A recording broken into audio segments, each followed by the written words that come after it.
facilitating our meeting tonight. Thank you, Bianca. So first, if you want to go to the next slide, Ivan.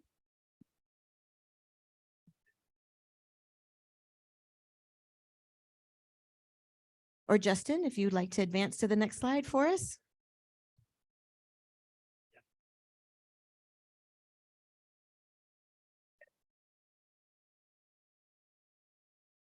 And go ahead and go to the next slide. There we are. So we have a few guidelines for our virtual attendees, and welcome to all of you. For folks in the room, we have over 50 people online who are observing the meeting tonight and participating. In the room, it looks like we have a little over 30, maybe close to 35. So when we get to the Q&A, we're going to bounce back and forth a little bit between folks in the room and people online and get to as many people as we can. So for our virtual attendees, please mute yourself when you're not speaking. When it is time for the Q&A, we ask folks online, please just raise your hand using the raise hand function, because then that will put you in the queue, and I'll be watching for that, as well as Bianca will be watching for that. We have the chat open, and we really ask that folks online only use the chat if they can't ask a question verbally or if they're having some technical issue. We really do not want to have a whole nother meeting happening in the chat. It's distracting. We can't track the discussion in the same way, and the people in the room can't benefit from what you're talking about online. So please don't use the chat for anything but a question to the group that you can't ask verbally, or if you're having technical difficulties. And use your webcam as much as you're comfortable. When it is time for the Q&A, we will have the screen projected with folks up on there so people in the room can see who the speakers are. And on the technical issues note, Bianca, would you like to stand up and introduce yourself? I know that there are mics in the ceiling for the virtual folks to hear you.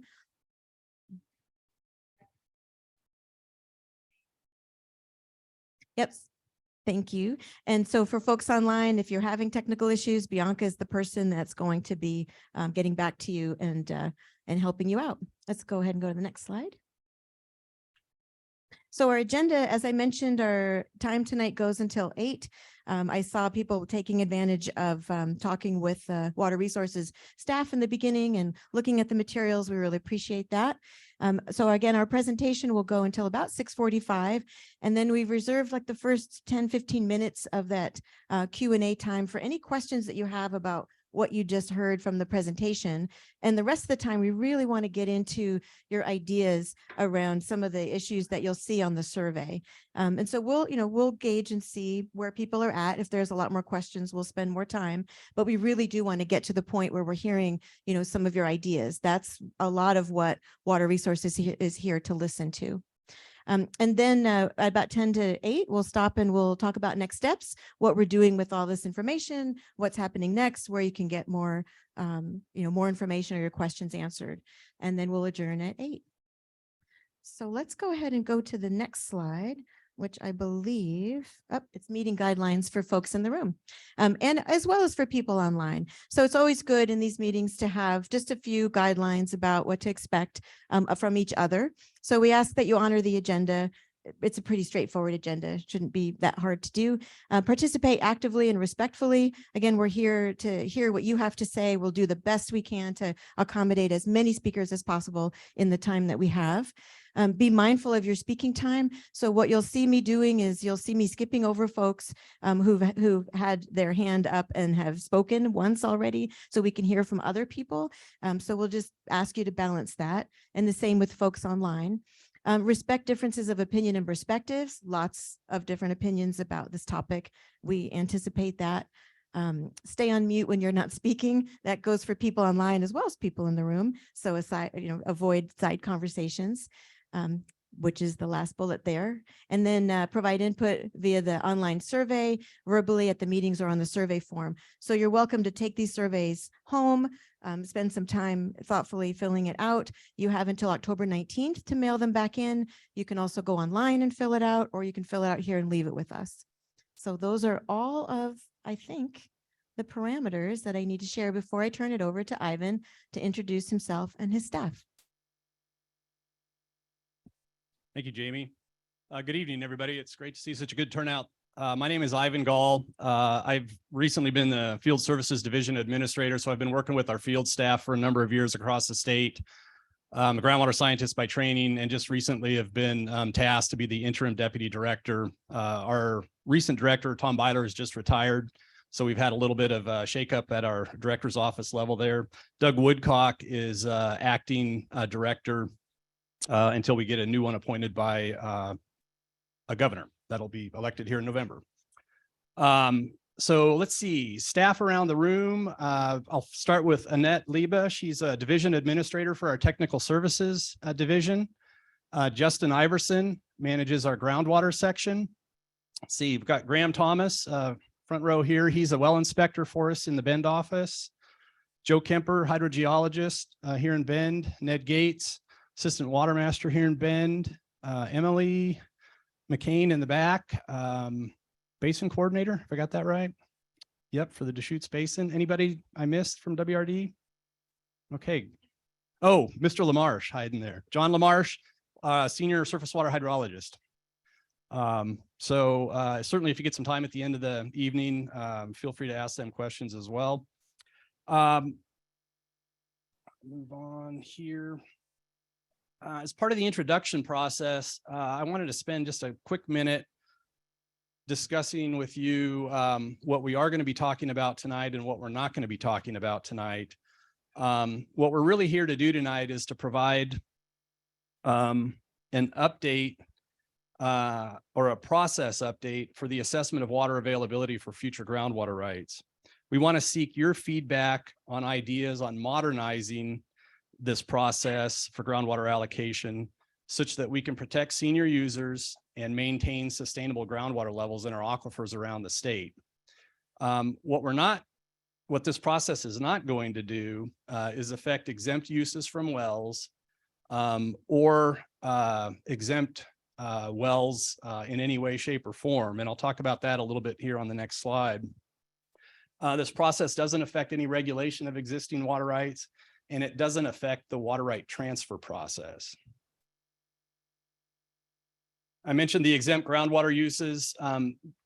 These are mostly the household or domestic uses. Exempt wells are drilled around the state, probably well over 300,000 of them in the state. Justin will have some statistics for you later tonight. The Oregon statutes or water law allows you to use a certain amount of groundwater without needing a permit. So these are exempt from permitting requirements. Those uses include 15,000 gallons per day for single or group domestic. You can have a 5,000 gallon per day use for industrial or commercial.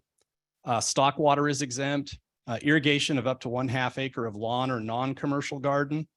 And there's 3 others that are seldom used there that I won't get into the details on those.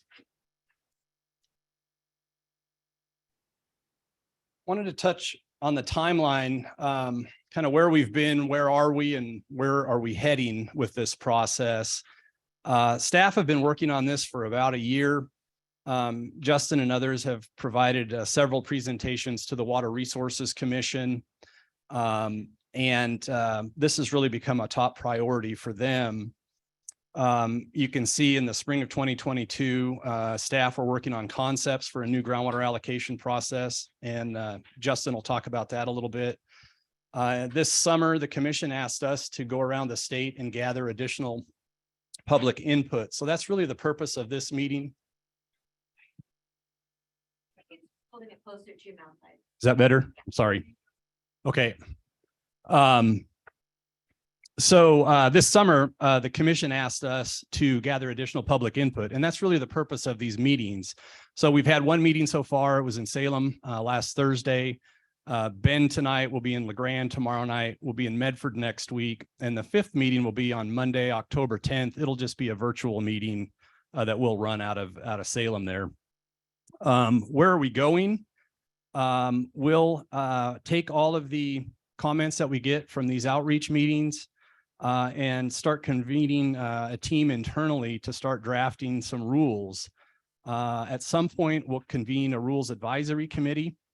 And right now, the goal is to move these rules forward for adoption by our commission sometime in the spring of 2023.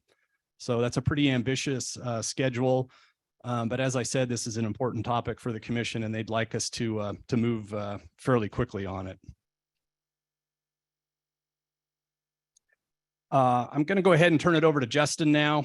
He's going to touch on a number of subjects here. He'll run you through kind of a brief groundwater hydrology lesson, if you will. He'll talk about our current allocation process and then talk about some suggested ideas that we've come up with internally. But again, the main focus of the meeting tonight, we're going to try and leave as much time as possible, get some questions answered, but really listen to you folks for any ideas that you may have or concepts to look at modernizing the groundwater allocation policy here in Oregon. So Great. with that, I'll turn it over to Justin. Thanks, Ivan. And while Justin's making his way up here, just a reminder, the presentation will go till about 6:45. And if you could hold your questions until the end of the presentation, you can use your survey or just jot your questions down. But if you could hold your questions till the end for the folks in the room and for folks online. Okay, that seems to be working. Yes, good. All right, well, welcome everybody. Again, I'm Justin Iverson. I manage the groundwater section for the Water Resources Department based out of Salem. And I'm going to be chatting with folks about two separate topics. One is key groundwater concepts. I want to go through some background and just talk about how groundwater works to make sure that we're all on the same page and we're all picturing roughly the same thing in our head when we're talking about this water resource that we can't see. And then I'm going to move on to our allocation process and some of the issues that have built up over the past 65 or so years since we've been managing groundwater through our water right system, and some proposed solutions that we put forward to our commission. They aren't the solutions, they're some initial thoughts, and mostly I'm putting them out for this room to, again, kind of stimulate some thoughts and some discussions so that we can get your feedback and your input and your ideas on what's important to you and how you feel we would be best served to go forward. I want to kind of re-acknowledge that we're building on a really large body of past work. So if you didn't see it, I see some folks have this placemat sheet. That's great. This gives kind of a timeline of some key presentations that we've given to our commission, starting way back in October of 2016 and building up to present.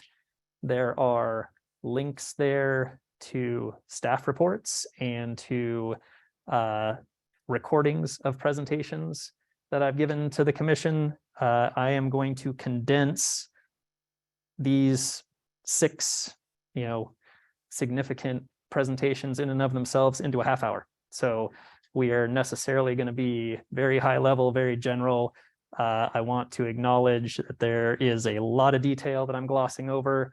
You can get more detail by going to these links and checking those out. I will try to cross-reference those as I get to them. But I just want to really acknowledge up front that this is fairly high level. All right. With that, I also, especially for this audience, want to acknowledge that the Deschutes Basin, and I should have put up my little laser pointer here ahead of time.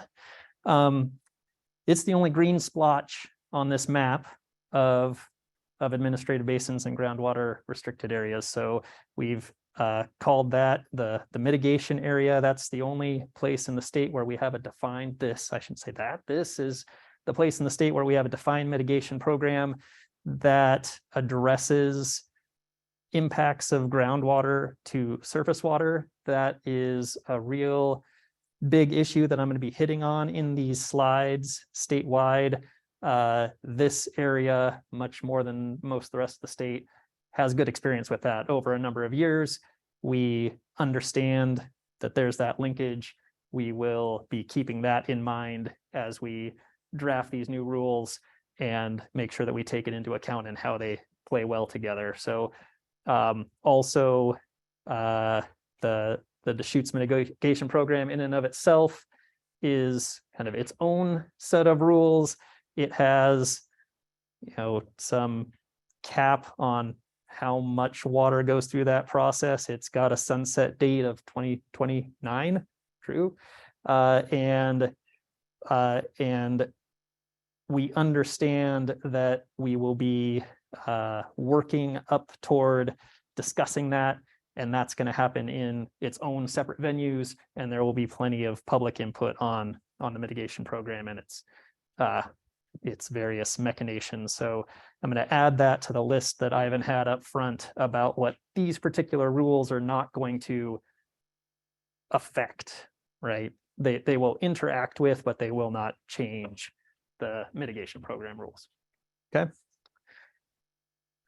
All right. So with that, I'm going to go into the first part of this presentation. And in this section, I'm going to start really basic. What is groundwater? Make sure that we all understand what that looks like under the ground, how groundwater is part of the hydrologic cycle, and then we'll talk about the source of water to wells. Wells being, I think, how we most commonly think of how we extract groundwater, but I'm going to try and build on our understanding of that.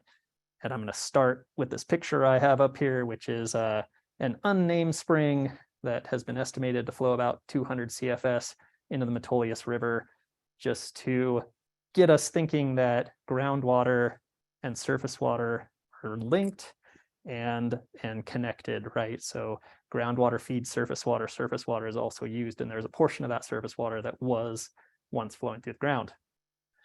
By the end of these next 7 or 8 slides, I will have said that 7 or 8 times. So what is groundwater? Just want to make sure that everybody is picturing groundwater as water that exists in pore space and fracture space in otherwise relatively solid material be below our feet. We're not talking about underground lakes or underground rivers for the most part. And so, vast majority of the state, again, this water is held in pore space and flows, right? It moves. It is part of the hydrologic cycle. So groundwater receives what we term recharge. That's infiltration of precipitation from rainfall, from snowmelt that soaks into the ground, and it moves. In this area especially, much of the recharge happens up near the Cascades, where there's a lot more precipitation, soaks into the ground, flows down into the basin, and that happens on various scales all throughout the state. And as that water is moving, it's going somewhere, and it generally is exiting as surface water, right? So over time, pre-development, hundreds of thousands of years, the amount of water coming in, sorry, that's hundreds or thousands, not necessarily hundreds of thousands, but over relatively long time periods, the amount of water going in is roughly balanced on average by the amount of water coming out, right? Otherwise, if there's no outlet, then we fill up that pore space till it pours out on the land, and that's the outlet. Okay. So it's again connected, just like you would think about surface water being replenished and flowing someplace. Groundwater is replenished and it flows someplace. It does so on different time scales. Okay, that's the caveat there. So I want to zoom way in. I want to touch on that one more time. This is a figure put out by the USGS, a very simplified block diagram. The source is down at the bottom in very small print. It's a USGS circular that's titled Groundwater and Surface Water, a Single Resource. And again, talking about how recharge precipitates down to the water table and flows to some endpoint, in this case, discharging to a stream. And I want to then say that discharge becomes really important. So another picture, this is Eagle Creek of Clackamas County, near and dear to my heart. This is where I like to go in August when it's 100 degrees in the valley and I need to get away. It hasn't rained in months, and yet this creek is always full of water, nice cold water, clear water, and that is groundwater. There's no snowpack up above this creek. There's no dam. This is in a wilderness area. And I'm sure that folks can think of their own small streams of interest that flow during the summer. And I'm going to further point out that in Oregon and much of the West, we have a prior appropriation system of water rights. And the earliest users of that water, Native folks that were here, irrigators that came really early, they depended upon this summer flow, which we term base flow, dominantly groundwater, for their livelihoods, right? So some of the oldest users of water in the state rely on groundwater that discharges to streams to keep them flowing in the dry summer months in Oregon. All right. So what happens when we develop technology to drill wells? We insert a well. Again, we're going to use our simple block diagram here, put a well into our aquifer, and we start pumping. That's what this Q is, flow, and the arrow says we're pumping out. And our water table that used to move across to the stream gets drawn down around the well. And so right when the pump is turned on, we're in this diagram, we're actually draining pore space. So at early times, we get water that comes out of the pore space. But at later times, because we've drawn this water table down, we create a potential for flow. So groundwater flows from high potential to low potential, and potential is made up of elevation and pressure. And so just like heat flows from hot to cold and electricity from high voltage to low, groundwater flows from high potential to low. So as we lower the potential in the well, we start to draw water toward that point. And we can see that our flow fields here, that if you remember to the last block diagram, we're going straight to the stream. Now that flow has been captured, we say, by pumping this well. And as time goes on, that cone of depression, we call it, this lowering of the water table, kind of reaches out laterally. And once it touches the stream, then the potential is drawing water, from the stream to the well.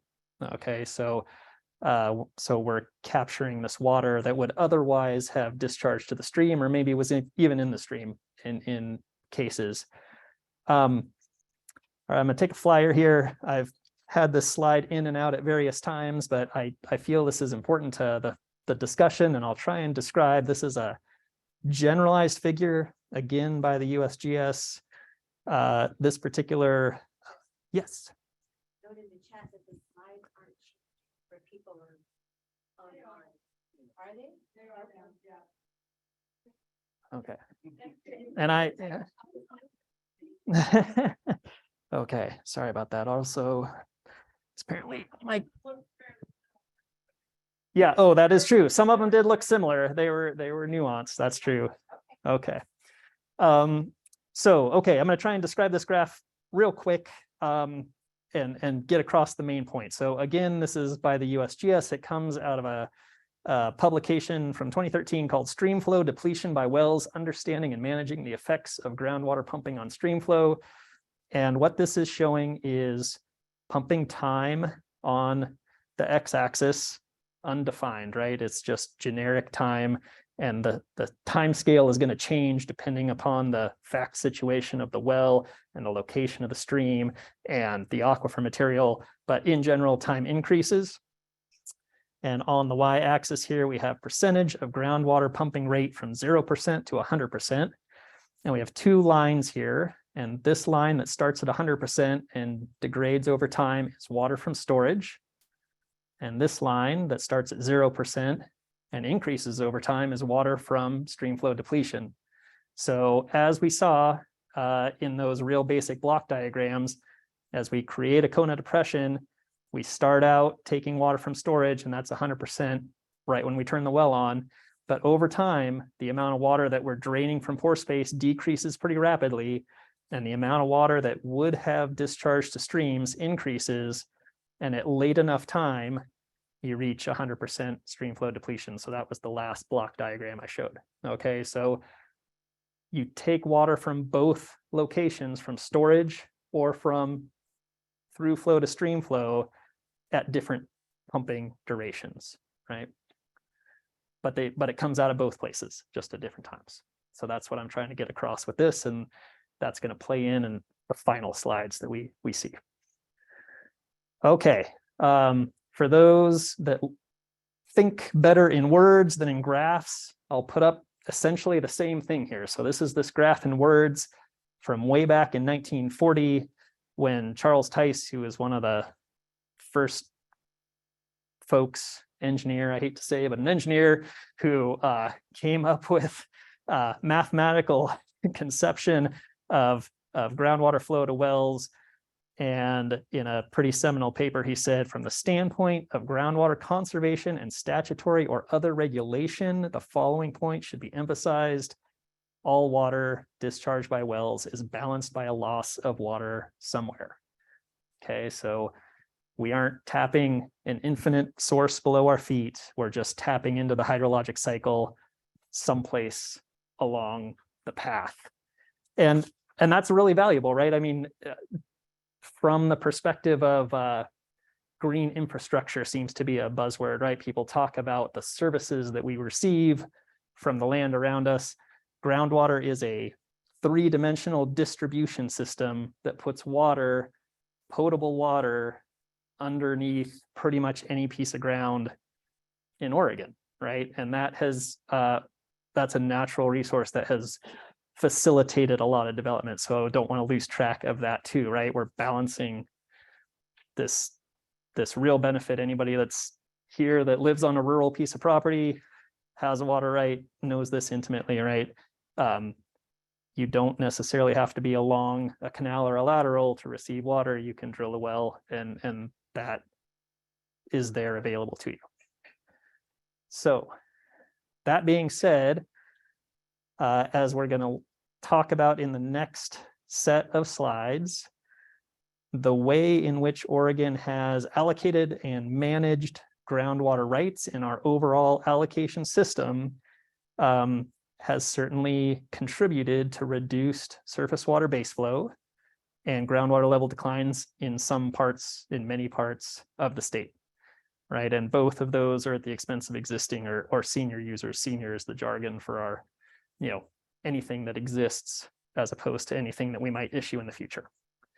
So as we continue to issue groundwater rights, again, the no free lunch principle, that's having some impact on some other part of the system. And that is really the point that we want to talk about and address with this look at our allocation rules. All right. Just to touch on these two pictures, I'm going to come back to these later. The picture on your left is a overall view of our groundwater concern map that we put together. You can find that in the June 2021 materials that are in the handout here. Map on the right is a map showing water availability as per our surface water availability reporting system. That's a figure that we've put up many times before, but basically in the month of August, this shows anywhere that's buff colored, there's no more surface water available. So that's been fully allocated.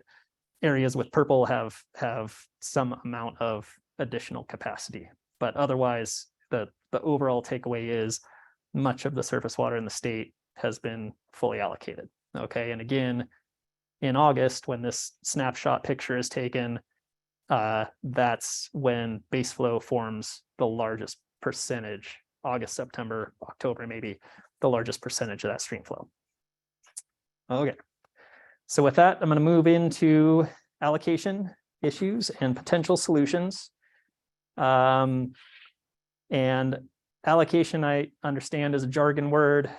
So that basically is, it's actually defined in one of our rules, but basically it means that we are determining allowable new uses by issuing water rights for waters of the state. That's how it's defined, right? So allocation simply means, will we give another water right with a priority date of 2022 for additional use of groundwater?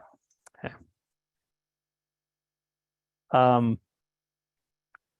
I'm just gonna take this and these two kind of roadmap sections, they're gonna get squished together. I want to talk about some of the major issues from my perspective that I see that arise from our existing allocation process, and talk about some initial ideas for updating the allocation process to address those things.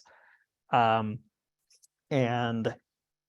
that's not all the issues that might arise, nor is it all the solutions. And again, the goal is to queue up folks here and online to provide their input along these lines for how can we, be more protective of existing users and be more sustainable over the long term with our process for allocating new rights.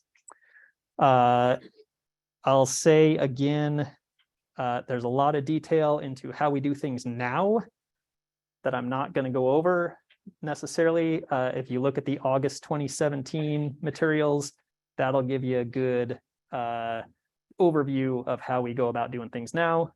And I'll just say that this whole section is going to build on June and December 2021 meetings, again, in your sheet here for the concerns and identification of those concerns. And then March 2022 is where we laid out our potential solutions. Okay.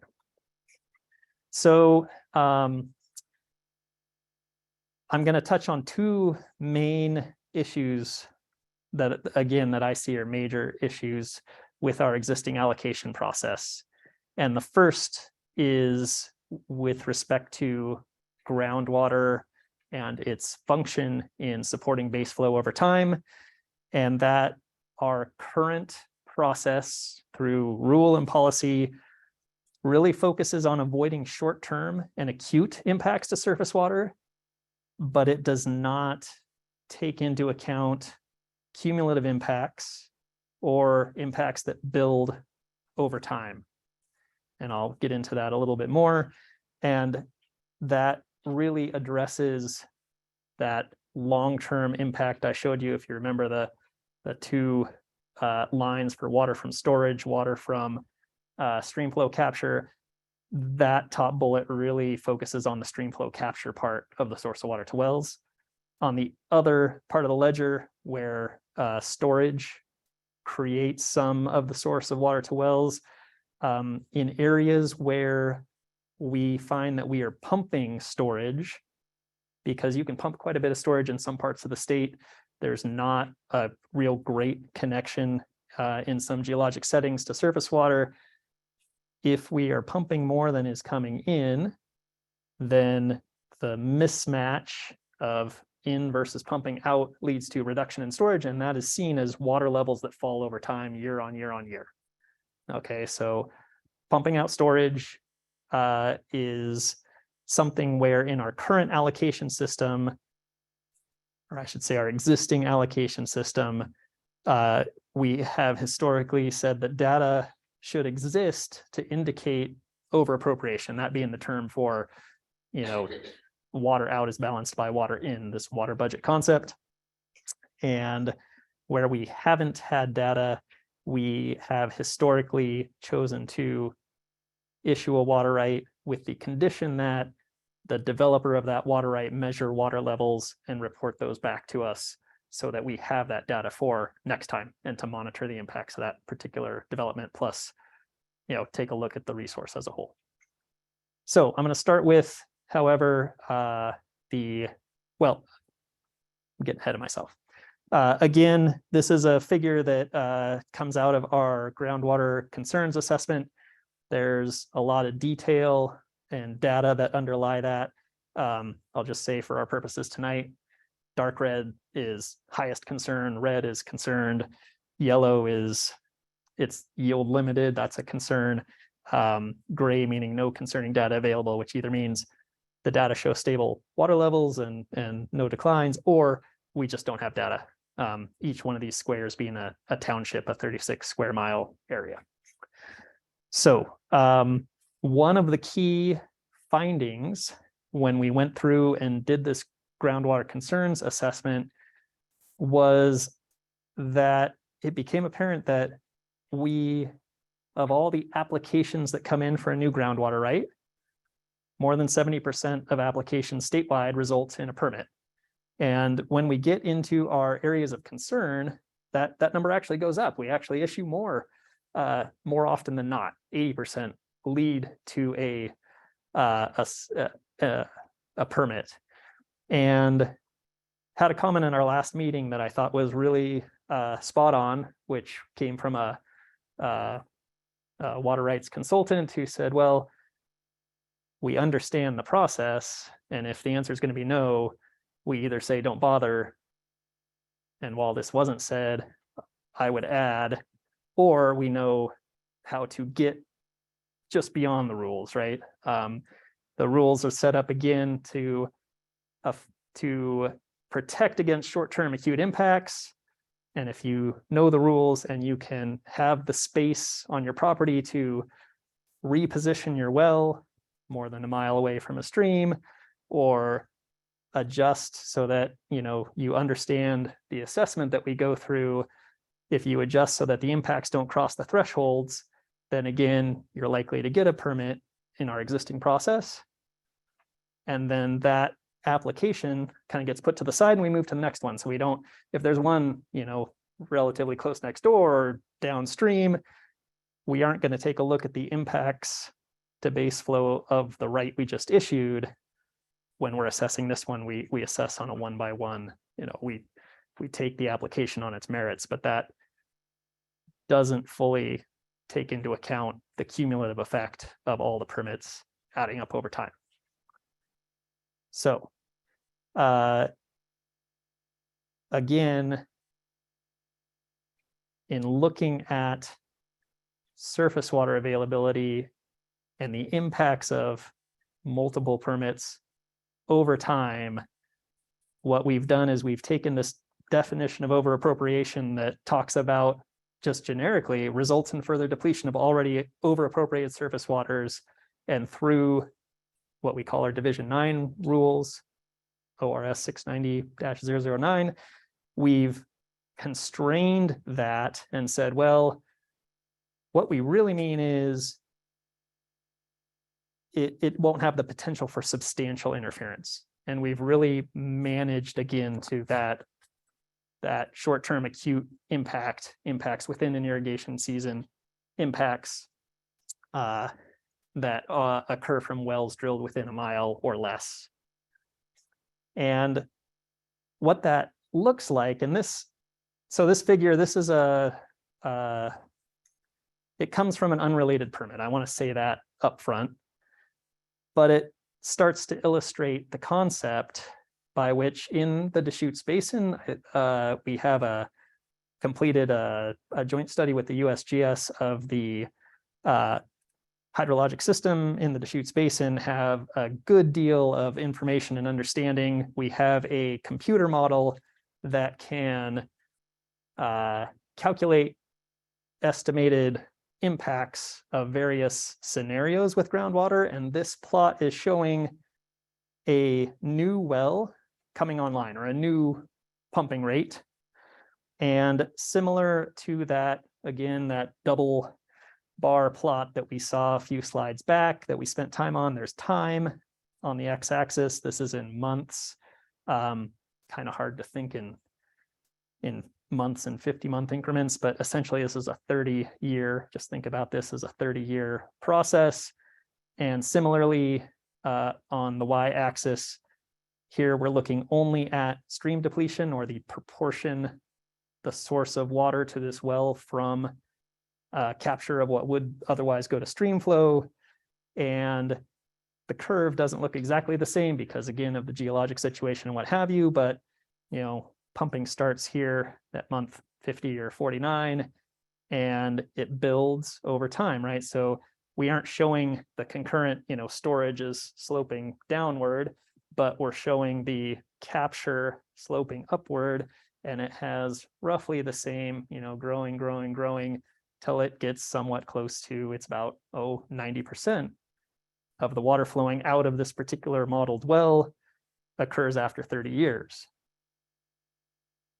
However, in our assessment, we're really focusing, as it stands now, we're really focusing on impacts after 1 year, right? So we're not taking into account the full long-term impacts of development. And so we've thought about some ways that we might update our process to do that. We've talked about saying, hey, we should really recognize that we're in this for the long term, and we're managing water rights for, we've been managing groundwater rights since 1955. It's been 65-ish years, and we're likely to do so for much longer. So let's think about impacts, not just the first season a well is used, but for the lifetime of a well, right? And recognize that water rights they stick with the land. They're multi-generational. They get handed down or to new owners of the land or inheritors of the land, what have you. And so let's look at and acknowledge that over time, a lot of water is going to come from surface water, regardless of where that well is. It'll affect the timing, but it's inevitable in the long run that that's where it's going to come from. And therefore, let's look at hydraulic connection as opposed to this potential for substantial interference term. And then where we have hydraulic connection to a stream, let's look at surface water availability. Let's look at surface water availability in August, when, again, groundwater forms the largest majority, the largest percentage of that flow. Okay. So that's one concept. This water availability reporting system, this is some watersheds are gauged and measured, others are proxied and estimated. We don't have data everywhere. So another piece of information that we have is on the ground information from our Water Master Core. So we have data from what surface water users are regulated when, on what water bodies. So let's take that into account too. If we have hydraulic connection with a stream that we know the Water Master is going out and regulating back to, let's understand that if they're regulating back, maybe it's to the 80s, maybe it's to the 1900s, maybe it's to 1880s, right? Like this map is, I want to be clear, I'm not trying to be misleading with this map. This map is showing that there is some stream in each one of these basins regulated back to this date, right? So in the wetter basins, we regulate back to the 60s. In the drier basins, we regulate back to the 1800s, right, on some streams. And by, again, there's obviously benefit to folks of developing wells, but that each time we do that, we are nicking the surface water users, right? And we want to be cognizant of that. All right. Going to move on now to reasonably stable. So I'm going to talk about the other side of the ledger for source of water to wells. I'm going to talk about reduction in storage. Again, there's some geologic situations in which an aquifer can get disconnected from a through path, and maybe not disconnected, but the connection can be declined or reduced by geologic material, by faulting, folding, what have you. This is a hydrograph or a plot of water levels over time, dates on the x-axis. These are keyed into elevation above mean sea level. Comes from a series of wells that are completed in a Columbia River basalt, a relatively deep aquifer around Mount Angel in the Willamette Valley. And you can see these wells started out with a water level elevation about 100 feet above mean sea level in the 90s. And over time, they've decreased to about 50 feet. So in these situations, we're dominantly capturing storage, and we need to recognize that side of the ledger too. And we've got other statutory language that says we shall maintain reasonably stable water levels. Those are not currently defined in rule. What we do have is definition of excessively declined. Part of that definition is has declined 50 feet over any given time period from our maximum known height to now. And so in this case, I put this up here because I think knowing that definition of excessively declined, I think we could all nod our heads that this is not reasonably stable. And I set that up there to contrast with the much more common situation. And this is going to come from right here in the Deschutes Basin. I'm going to show another hydrograph from a series of wells. So you can look at this box down here for kind of how this view is situated. So it's pretty wide across the basin, starts with wells up near the Cascade Crest, through the town of Sisters here, across what we call the Sisters Fault Zone, and further east through Redmond, I believe, here and over to Powell Butte. And we use this Sisters Fault Zone as kind of a demarcation in the next graph I'm going to show. So we have, again, these wells that are closer to the Cascade Crest. And this is a little bit different hydrograph, I should say. We took a series of wells that are drilled deep into the regional aquifer system, and we put them on a plot that said, okay, your water level in year 1995 is 0, right? Everybody's got the same water level. And then we just plotted change in water level from 1995 going out to roughly present. Near the Cascade Crest, we see pretty large swings in water level, right? Here's a 20-foot rise, a 20-foot drop, a 15-foot rise, back down. But, as of, I think this plot is probably lagging a little bit as of a couple of years ago, we were still a good 10 feet above baseline where we were in 1995. And we've recognized, and the USGS and WRD have joint papers that say, hey, there's this roughly decadal climate cycle that's going on. And we're going to see rises and drops with variable climate over kind of a decadal roughly cycle. So I would call that, even though it's going up and down, and we might take a look any particular place here and see a drop, but I would say, hey, that's reasonably stable, right? It's roughly in equilibrium with the climate.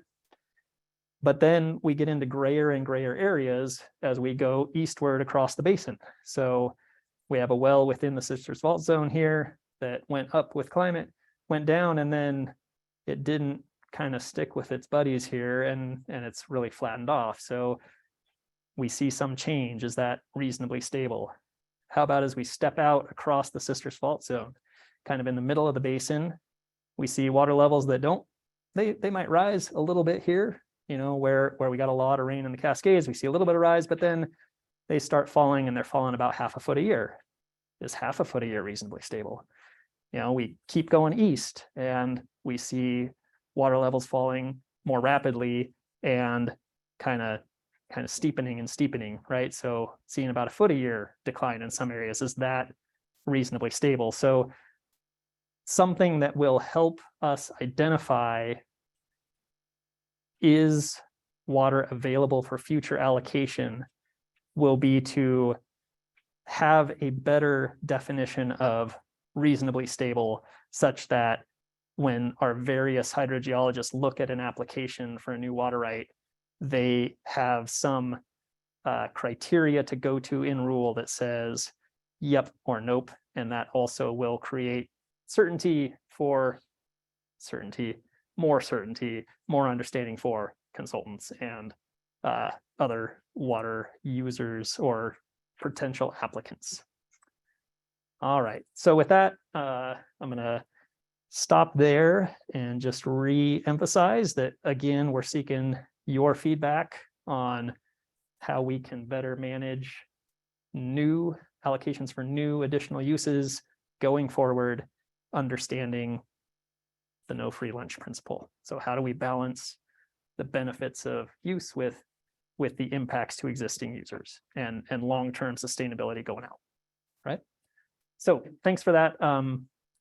I'm not sure if we still have time for questions. Yeah, of course. People have been sitting on their questions. I've got questions. Is your lavalier still on, Justin? Thank you. So we've got a few questions in the chat and a question that came in by email. We'll start off with that. But before we do that, if you could advance the slide one more. There we go. Just to remind everybody some guidelines for our virtual attendees primarily, that if you want to get in the queue to ask a question online, you need to raise your hand, and that puts you in the queue and I can recognize you, and you'll be given an opportunity to unmute and ask your question. You can use your webcam as much as you're comfortable. And actually, Ryan, are we able to have one of these screens show our virtual participants when they ask a question? Okay, that would be great. It's nice to see people on the screen when they ask a question. And let's see, and you can also use the chat to ask a question if you can't raise your hand. For folks in the room, just raise your hand. I will see you and put you in the queue. And I'm going to start the questions with a couple that we received online, and then I'll turn it to the folks in the room. We'll do a few in the room, and we'll just go back and forth. Like I said, we've got about 35 people in the room and about 60 people online. So one question that came in by email is from Carol, and Carol Edmonds. And Carol asks, and she's in Bend, and Carol asks, are there going to be any regulations on existing water right holders on how much water they can pump out of the water aquifer? And then she goes on with another sentence that says, as moratoriums exist, hay farmers expand and pump more water 24/7. As a result, my 960-foot artisan well is robbed of water. In the past 2 years, 80 acres of my ponds have dried up in the Summer Lake Basin. Millions of dollars were spent on development costs. Will all of this go to waste? Where will we go without any water? Great. Let's see. So I think to kind of reiterate the question there, are there going to be any regulations on existing users? And as I tried to capture in the introductory statements there, this process that we're working on is focused exclusively on what we call new allocation. So anybody who's interested in applying for a new groundwater right and getting a new permit issued to them, that's what this process is really about. And that's really what we're seeking feedback on. With respect to existing uses out there, if there's interference issues between wells or long-term resource declines in a basin, we have other tools and means to address those concerns, but that's not part of the process that we're talking about here tonight.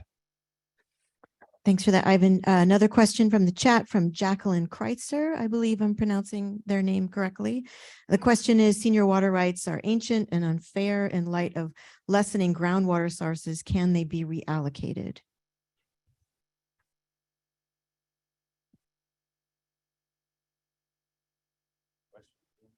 The question is, senior water rights are ancient and unfair in light of lessening groundwater sources. Can they be reallocated? Yeah, that's a interesting concept. Right now, I think Justin touched on it earlier. Oregon is part of the prior appropriation system. That's what most of the Western states deal with. So we say that first in time, first in right. And so in times of shortage, senior users get the water and junior users don't. It's not fair. It's not an equity issue. It's a priority date issue. And right now, there aren't any discussions going on about a reallocation process where water would be taken away from senior users and reallocated in some sort of a process. Again, as I just said, we're focused primarily on looking forward to new applications for new groundwater rights. How should the department go about coming up with a determination that groundwater is or is not available for this new use that someone's interested in developing? All right, great. And then there's one more question in from our virtual attendees, and then I've got 3 people I think queued up in the room. So this gentleman in the blue jacket, I think this woman in the blue plaid. Did I see your hand up earlier? No. Okay, I thought I saw your hand up. And then the gentleman in the back, and then the woman with the bun. Okay. So you'll be the next 3 after the last question that we've got online so far is from CFF. And CFF, if you want to unmute and ask your question, and then let us know your name and affiliation or who you're with.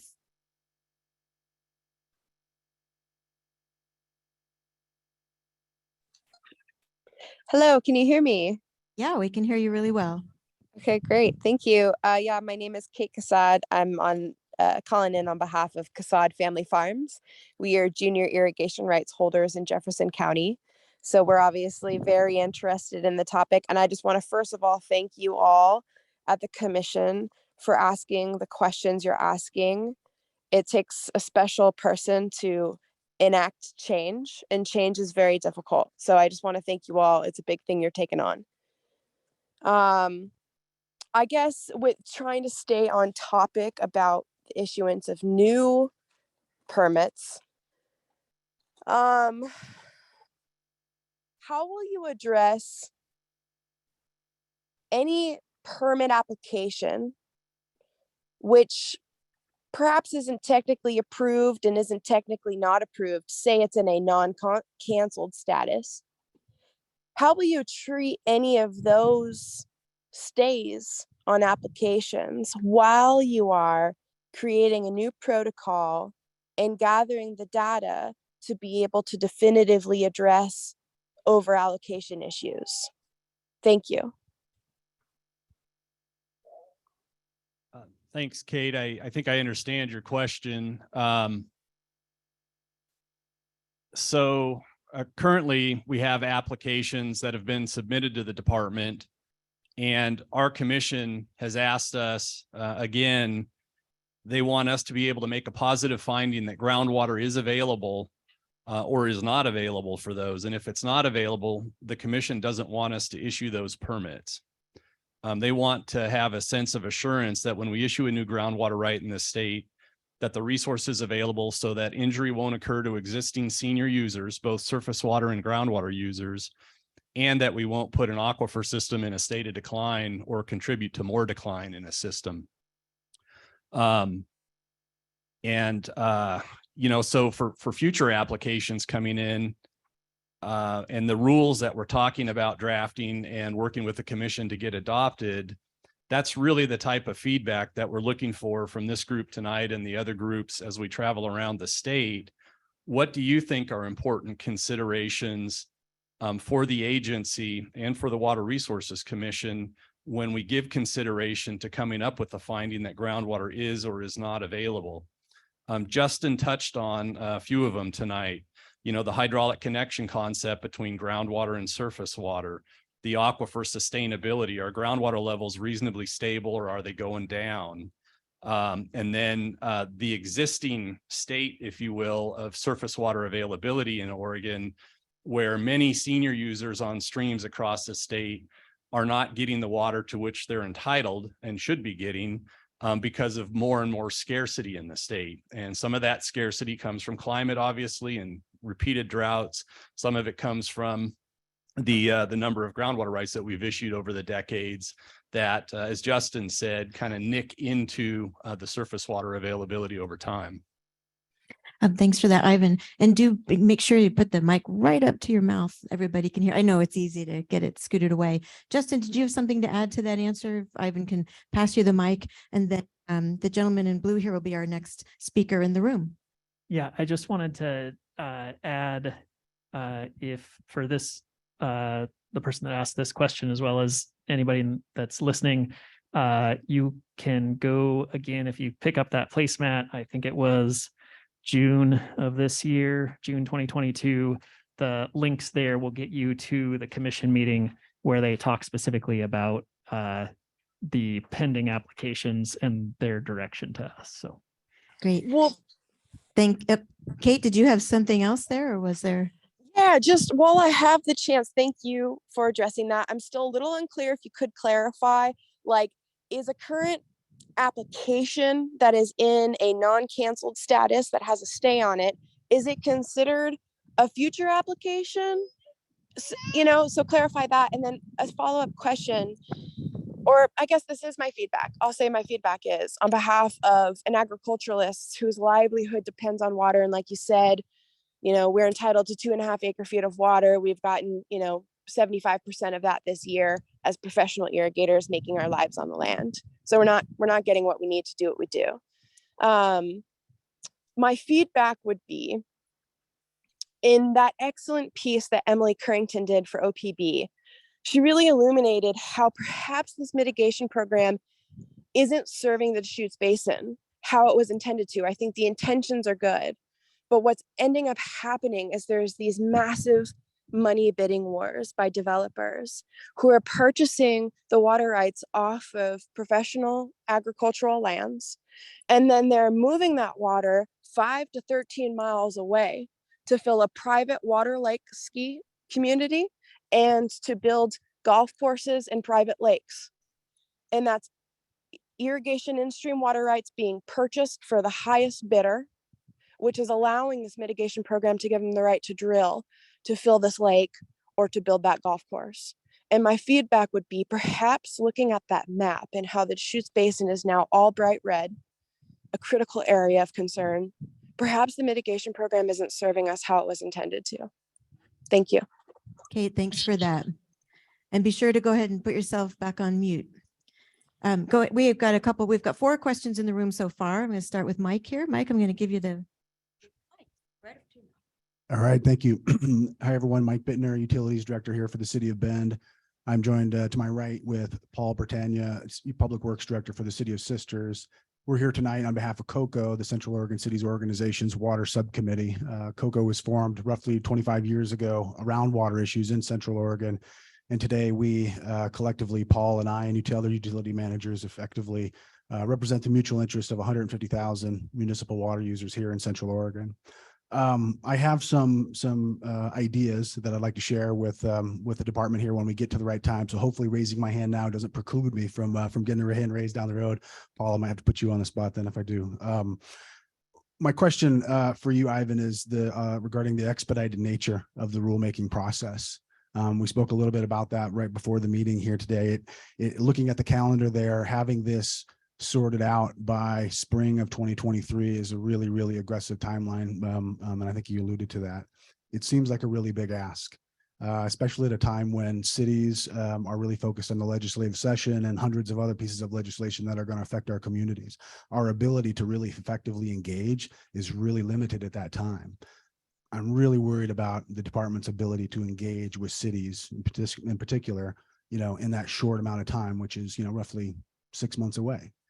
Can you comment a little bit about that, on that, and whether or not you think that's realistic in terms of how you're going to engage with cities, and maybe comment a little bit about how you're going to engage with us, or if this is it, and then we dive into the rulemaking process.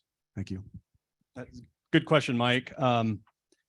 We have a very ambitious, not aggressive approach to the rulemaking process here. So what I can say is this is an important issue for our commission, and they want us to move on it quickly. How that actually plays out in the real world is yet to be seen. We're still moving forward with the ambitious goal of getting some rules adopted in the late spring. But I think from a realistic perspective, we have other rules that are going to need to be moved forward as well.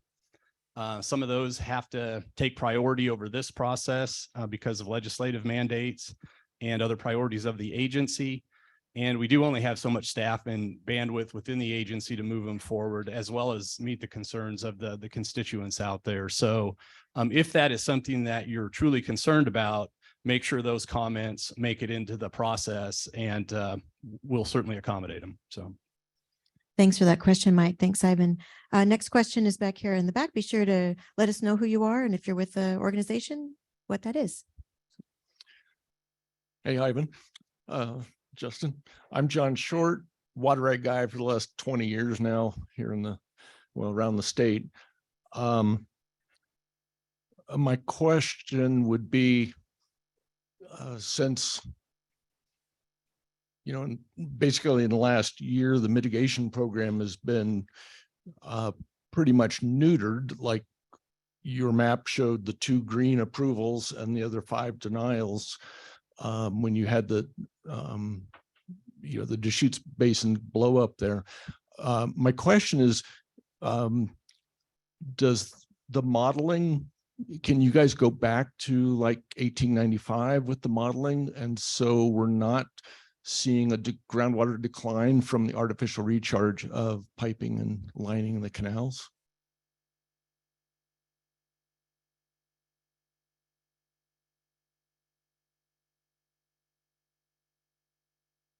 Okay, so let me start by maybe rephrasing and making sure that I understand. So background. John is talking about the map that I put up was actually showing wells where we had hydrographs, and yes, they were green to red, and yeah, that roughly corresponds to areas where I made the comment, right? I think I would call this reasonably stable, and then it gets grayer and grayer as we go east. And in these areas where water levels have been declining a foot a year for the past 30 years, I'd call that a gray area, but recent applications that have come through in those areas where we've seen decline a foot a year, total of 30 feet, it's heading in the direction of, again, this definition that's currently in rule that says excessively declined is 50 feet. So if we project forward, we're going to get there in 20 years. And the question at the time of reviewing these particular apps was, are we going to issue more because we haven't gotten to 50 yet? Or are we going to not issue because we know we're going to get there in 20 years and we should spend this 20 years figuring out what's going to happen then? So John's next point of his question was, can we go back in time with the model to pre-canal surface water diversion across the land situation? Because again, background from these USGS WRD reports, the reports have indicated through the modeling process that they've acknowledged groundwater level declines are happening, and they have parsed that out as a proportion of that is change in climate, right? And I'm going to put these in order for the most part, right? Change in climate, largest proportion; groundwater pumping, smaller proportion; canal lining, somewhat smaller proportion, right? So, but all 3 of those play some role in the water level declines.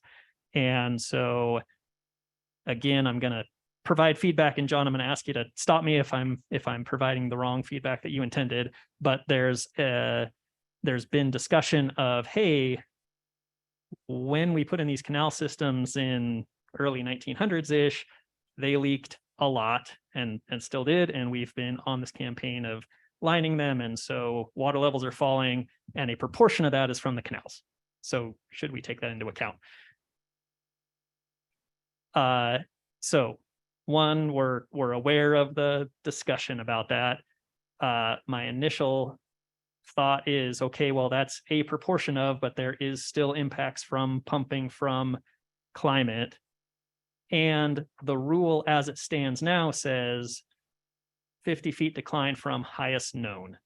And granted, that's a statewide, that's a statewide rule, but that's what it says. So to directly answer your question, now that I've given all that background, I don't believe that the model backcasts, right? Like the model is set up to simulate a known period of climate and water level data collection. It's calibrated to match that, and then we push that forward. And I'm not certain that backcasting, I guess theoretically it should be possible. I've just never, Okay. I haven't personally seen it done. But even if we did, the way that the rules are written now, it wouldn't matter. And we're taking input on rule changes. And I hear you saying your comment is, I'd like to see that taken into account, or like your input is, hey, let's take into account long-term historic conditions. Correct. That's interesting. I didn't realize that it was from the highest groundwater water level measured, even if that level was artificially achieved. That's an interesting. The second part of this question would be, as you've described, the groundwater connected to the surface water.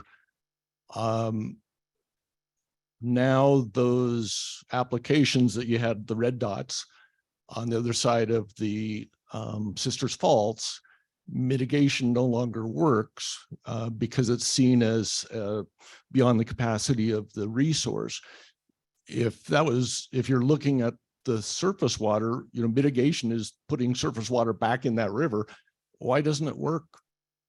Okay, so it doesn't work because, again, going back to the source of water to wells, right? I showed that plot with the two curves at early time, and again, time is relative on that plot.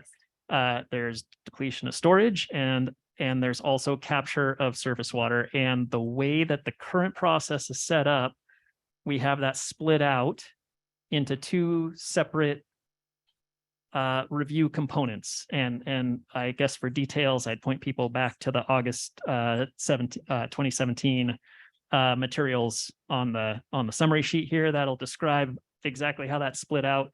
So the mitigation program is addressing the component of the source of water to wells that is stream flow capture. It is not addressing the component that is storage, and that's why. Thanks, Justin. Justin, can you go ahead and move this slide, put the slide up on the screen that has the feedback that you're looking for tonight, just to kind of remind people. We want to get to people's questions, but we also want to get to the ideas that folks have. So we've got three more folks in the room that had their hand out, the man in green, the man back here, and this woman right here. And then I do want to remind folks online, if you want to get in the queue, you need to raise your hand. I did see that there's a lot of comments being posted online. We'll save the chat, but really your comments should be put in the survey, because that's where we're really hoping to collect all of your input. So Susie, let us know who you are and if you're with the organization. Okay. No, my name is Susie Hart, and I'm just here as a private individual and a farmer in an irrigation district, and my water rights are being affected. So I have questions, three of them primarily. First of all, maybe I just missed this, but I haven't figured out how you are determining how much water is available to begin with. Is there a study been done, and has it taken into account all these climate changes and that kind of thing? Because how can you decide whether you can allocate if you don't know what you have to work with to begin with? I do know that Whistler, BC, probably over a decade ago, before they hosted the Winter Olympics, they did a water study of that sort, so they could know how much they could build and how much they had to, what kind of water they had available. So that's my first one. My second one is based on also some of the comments that Kate from Jefferson County made. It's not clear to me when people buy water, developers buy water to mitigate what they are wanting to pump from a well. It seems to me that it may mitigate the downstream from the development. It mitigates the downstream surface water, but it may do nothing, since that may be, since the development may be miles and miles away from that point, and they bought the water way downstream. It doesn't help the people surrounding the development. It doesn't do anything to mitigate the water at that point of use. So my question is, are those issues being looked at, and should they be? Lastly, it seems to me that priorities need to be set as to who will have first chance at water and how much water should be reserved. For instance, like you've mentioned, as have other people, that farmers such as myself, and I could lose certain rights if I do not continue to farm, but I can't farm if I don't have water. So it seems to me that those should be a higher priority than new developments and as Kate mentioned, private water ski lakes and golf courses and the like. Secondly, another priority would be existing households that have been in existence are not new. And I'll use myself as an example. When I first bought my farm, and I grew up in Wyoming with the same thing. We just drank the water. It was our household water as well. We did everything with what came out of the mountains, you know, irrigate, drink it, shower in it, that kind of thing.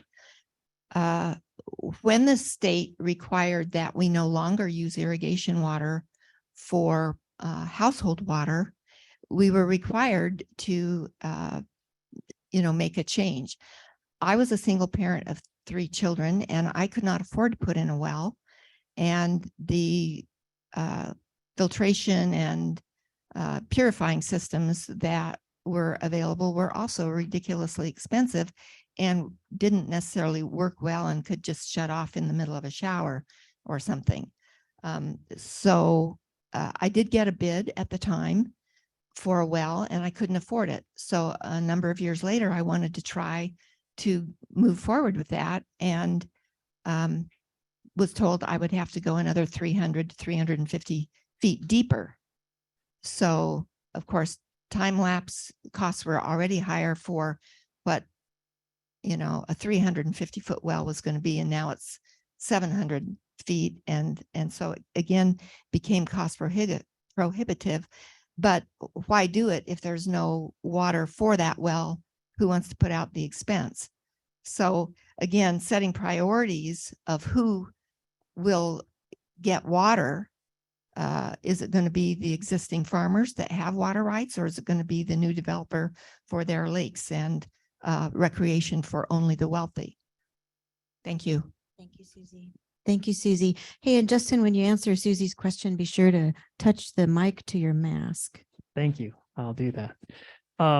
Okay, Susie, let's see. So first question was, how do we tell if water is available? So give a 2-part question. You asked, have we studied it? So in several parts of the state, we've done pretty extensive studies. The Deschutes Basin is one of those areas, as well as the Klamath, the Willamette, and very recently the Harney. And we have water budgets, if you will, for how much water exists in various components of the hydrologic cycle on an annual basis. To get at your question of how much water is available, I'm going to go back to my very kind of earliest slides, which is we're taking water out of the system at various parts and putting it to use, right? So it's a subjective question, and how much water is available depends on how much tolerance we have for impacts to other parts of the system. So, I'll just leave it there. So it's subjective. And again, as we look forward to how we want to allocate, we want to create a set of rules that says, here are our criteria for determining water is available. Okay. Sure.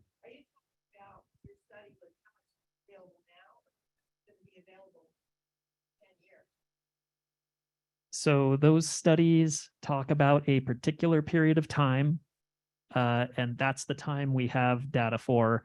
They do not estimate or provide an opinion for future scenarios. So that gives a snapshot in time at the time of the study. And I will say, you'll see on the screen, one of the questions for all of you is this timescale question. What timescale is sustainable for managing groundwater resources? That's the kind of input that the department is looking for from all of you as well. Yeah, absolutely. So second one was about the mitigation program specific to the Deschutes Basin. You said very appropriately that that provides mitigation for the impacts of pumping groundwater on surface water impacts that happen downstream, and asked about in the vicinity. And so I'm gonna go back and reiterate how I answered John's prior question, in that the mitigation program is specifically intended to address the impacts of groundwater pumping on surface water, and the Deschutes is got some specific geologic situations where, at least in the center of the basin, the local impacts are to streams that might flow there, and there aren't too many, are relatively minor, and the impacts really accumulate down toward Lake Billy Chinook area. So from that perspective, I think it's an appropriate system. And what you might be talking about then is the impacts to water levels in the area. And again, I'll reiterate that, yep, that's a separate part of the current assessment. And we look at water level stability. And again, right now, we don't have statewide definitions for reasonably stable water levels. And that's what the statutory criteria is, right? The department shall maintain reasonably stable water levels. So that's something that we have discussed as a potential, part of these rules, is to try and define that. What is that? What does that mean? So, and again, that's what we're asking for input here. And that's tough. It's a tough question, right? Because what's an incremental decline over time, right? If you're looking in your example that you just provided, if a well is drilled and it touches the water table and it's drilled, a little ways down. I mean, I don't know how far down drillers normally go. I would assume standard casing lengths are 20 feet. So maybe they go 20 feet down and they stop. And that's what we call available drawdown in the well. So remember, you have to, from the early slides, you have to draw the water level down in your well to have the groundwater flow toward it. And it could very likely be that many wells aren't drilled too much deeper than the water table because they could get water for their needs then, and it costs money to go deeper. And so perhaps something that we should be thinking about is, how do people drill wells? How do people, address the fact that over time, aggregate use might lower a water table? People deepen wells all the time. It's just something that I think happens often. I won't opine as to why, but that certainly happens. And so maybe we take that into account in this definition of reasonably stable and say, hey, we're going to do our best as a department to manage water levels to X. And if you are drilling a well and you go an extra 2 sticks of casing, extra 40 feet or what have you, maybe that's the criteria, right? And we try and keep it, that's something that can be planned upon, right? That's the goal. And I'll caveat that with, and that's going to be tough to be on top of at every location in the state. So, Yeah. Okay, sorry. You want to move me on? Or just to the next part? Okay. Go ahead. I was going to move you on. Thank you, Justin. Yep. I know it's important. The questions are important so that people have a good understanding of the current process and the challenges. And so I appreciate people's questions. I know the department's really keen on hearing your ideas. And so I want to make sure we get to that. We have 2 folks in the room that have questions or comments. Then there's a couple folks online I want to go to.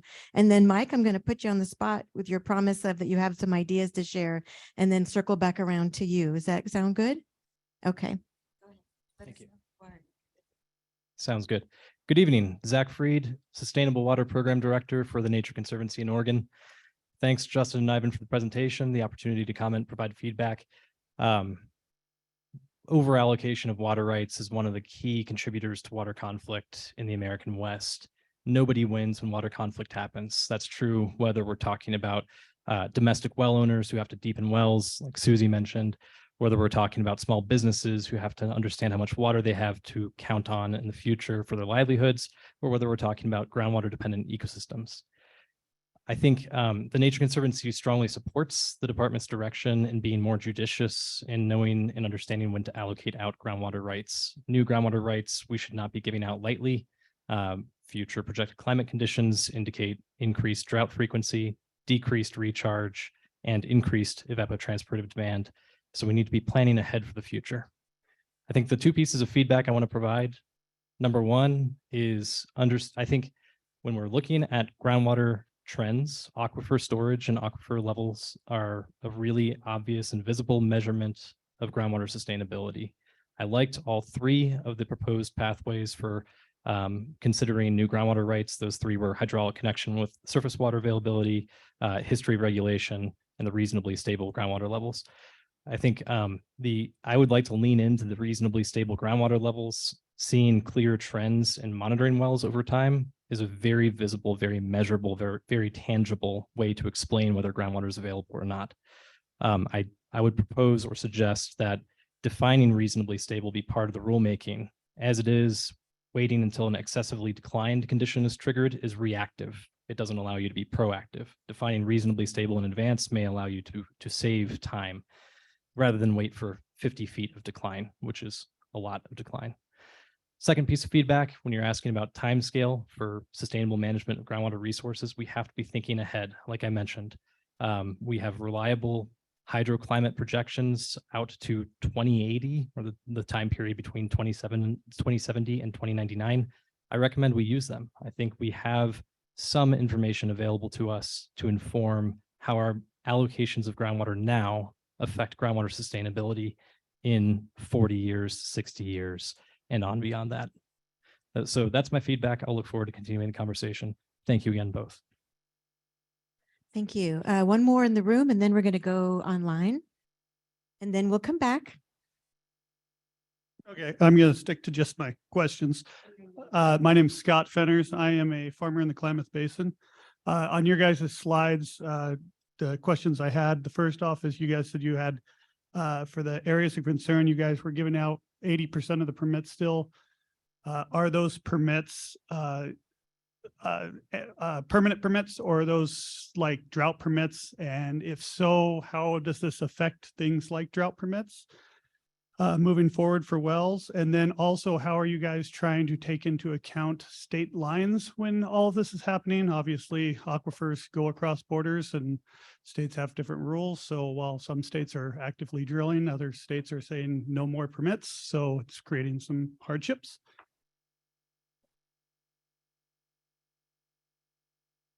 Oh, and I'm going to ask my last question. Sorry, too. As far as new permits, also, one of the issues with the permits, at least in our area, as you were saying, we have the drawdowns when we are getting a permit. So it says, you know, you can only drop 50 feet or whatever when it happens. Problem is I drill a well in 1990, guy drills a well in 2010. That guy's got 50-foot drawdown. Mine already went down 30 foot. How are you guys going to address that moving forward? Because that seems to be quite the issue. Thank you. Thanks for that. Okay, first question is easy, so I'll start there anyway. So with the concerns assessment, looked at applications submitted for permanent water rights, including limited licenses. So those are durational for the last 10 years.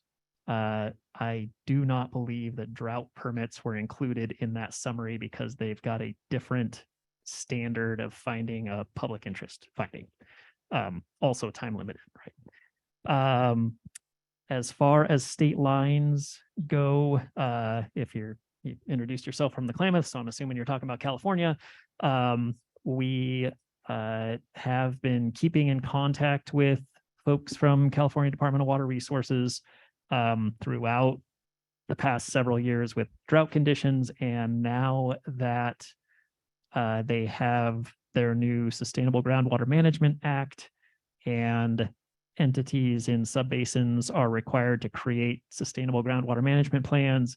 We have been increasing our communication with California to provide comment on Tule Lake irrigation districts, which is the sub-basin just south of the project area in the Klamath, which is, I'm assuming, where you're focused on. So we're in communication with them about how what we see as impacts from the proposed management plan from Tule Lake on Oregon. So I can also acknowledge, I mean, California still doesn't have a water right permitting system, right? They've got a sustainable development system.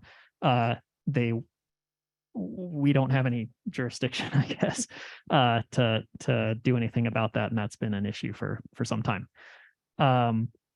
So third one, permit decline conditions. You bring up a very key point. So in my presentation, I had said, hey, in our current system, when we haven't had information in a particular location or near to it, we've said, okay, we don't have water level data here, and we will issue a permit and we will ask folks to report. And additionally, often, especially since about the mid to late 90s, we have said, and here are some conditions where if this water level reporting does show declines, here is where the permit holder has a responsibility to reduce use should you cross these thresholds of 25 feet of decline.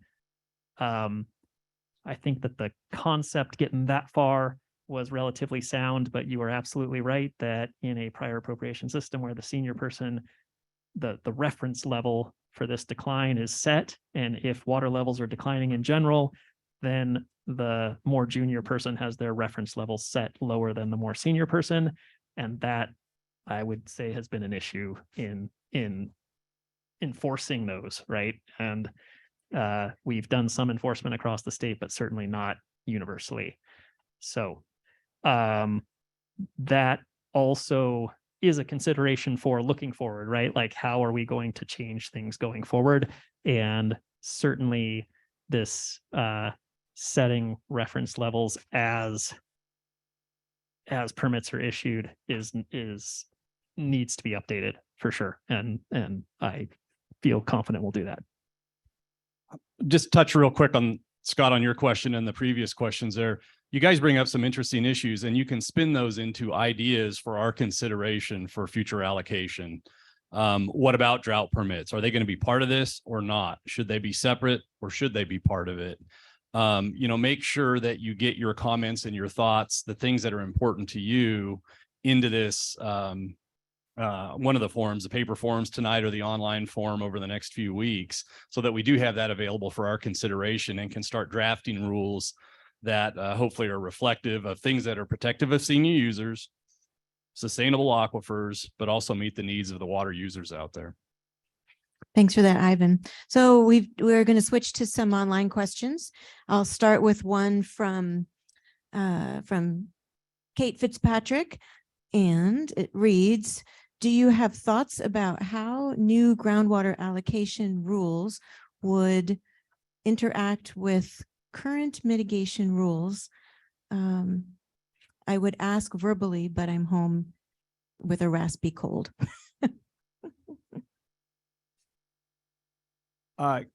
Kate, at this time, no, we don't. That's been part of the discussions internally, is how does the mitigation program here in the Deschutes? And again, as Justin pointed out, this is the only basin in the state that has a defined mitigation program. Elsewhere in the state, we've tried and have done a few times some ad hoc mitigation. It's much more challenging because there's not any rules to really help us or help the applicants figure it out. But specific to the Deschutes, I think that's open for consideration. And again, folks that are concerned about that interaction should certainly submit comments and ideas to the department so we can take it into account. Thank you, Ivan. Next up online is Allegra. Allegra, if you want to unmute yourself and introduce yourself, and if you are with an organization, let us know what that is. Hi. Yeah, I'm Allegra Briggs, and no, I'm not with an organization. I live in Bend, and I am concerned about the environment and in particular about water and long-term sustainability for water in our area.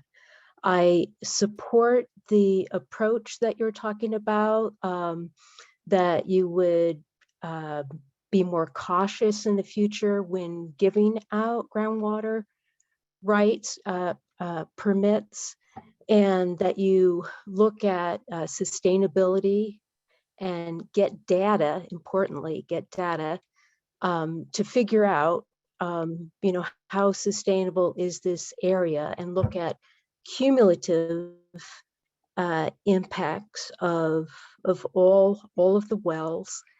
And when you're thinking about timelines, I encourage you to think 100, 200 years out, to really think long-term sustainability for the area. Thank you. Thank you, Allegra. Next up online is Christine. Christine, if you want to go ahead and unmute yourself and introduce yourself to us. If you're with an organization or a resident, farmer, let us know. Hello, my name is Christine Larson, and I live in the Tumalo area of Bend, and my husband and I are farmers. I have really two questions. I had contacted Kyle Gorman a year or two ago about the aquifer that we are on, because we are less than 3 miles away from a proposed resort. And Mr. Gorman said that our water, that the aquifer was bountiful and we had plenty of water. I went to a meeting approximately a month ago where he was also speaking, and he said that there was no water shortage in Bend itself, the city proper, and that they have plenty of water for all the new construction that is coming. Yet, having information from Rotes Water, this summer they were limiting water once again to certain neighborhoods. And so my question is that sort of the thought process that the board has, is that we do have plenty of water? And then my second question is that we are getting dry wells around here. We do not have enough water to farm. We're on 7 days off, 7 days on for irrigation. Wells are going dry and being dug, yet there is a destination resort going in less than 3 miles away from us that will have 3 golf courses, a lake, hotel, conference center, resort homes. If we don't have enough water now, how do we have enough water to support a resort that's next to Eagle Crest, which dried out wells when it was built? Is this something that is a done deal? Or is this something that the Water Resource Department is concerned about? Thank you, Christine. Yeah, thanks, Christine. Those are good questions. I think Kyle's comments speak to the fact that we do indeed sit on a really prolific aquifer that can produce tremendous amounts of water, and it stores tremendous amounts of water. That being said, you saw the hydrograph that Justin put up.